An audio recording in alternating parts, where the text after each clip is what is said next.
Hypnobirthing is made up of a great many little things. When you're having your baby, you can't be doing with complicated things.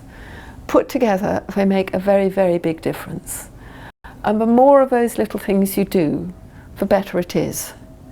And probably some of the things I talk about, you'll be sitting there thinking, yeah, that makes sense, I think we'll do that. And there will probably also be some of the things that I talk about, but you think, oh, I'm not sure that's for me. When you come to something that you think is not for you, I would ask you to take a second look, because it may just have hit something which is an assumption, a preconception that you have, which is worth looking at.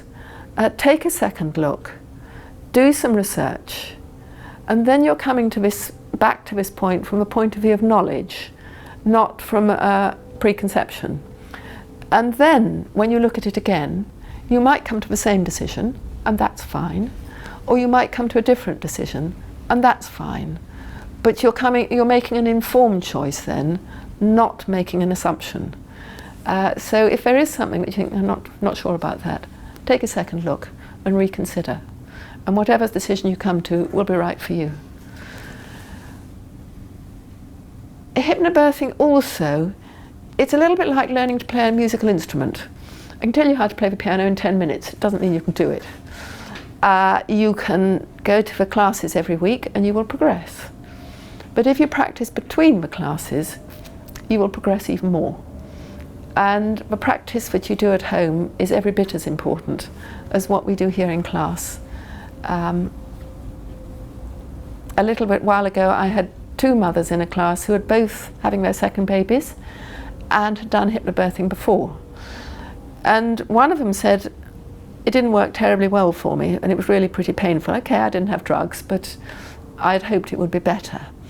So we explored a little bit, because if it hasn't worked too well for somebody, I like to know so that I can think about if there's anything that I can do which would make it better for more people. And it transpired that what she had done was read the book,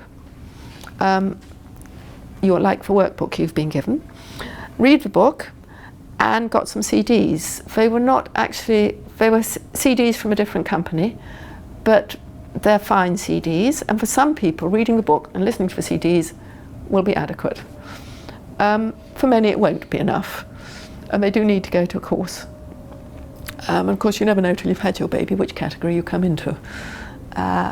But coming to a course does obviously give you far more than reading a book. The other mother had been to one of my own hypnobirthing classes. She'd had her baby at home, so she'd set herself up in the most relaxed state she could be. So I said to her, well, did you remember to use the things you'd practiced when you had your baby? And she said, yes, we did. I said, was your husband supportive of it? And she said he was wonderful. She even said that when a midwife came to the house, he met the midwife at the door with her birth plan and said, please read this, before he allowed them to go upstairs to their flat. So he was highly supportive. I said the midwife was lovely, and the midwives almost invariably are. The midwives, yes, they were lovely. Well, when you practiced, did you listen to the CD I gave you? And she said yes. Did you do the scripts for relaxation I'd given you? And she said, well, we didn't really get around to doing much of that. So I bet for her second baby she did loads of it. So it really is important. All the things put together make a very big difference.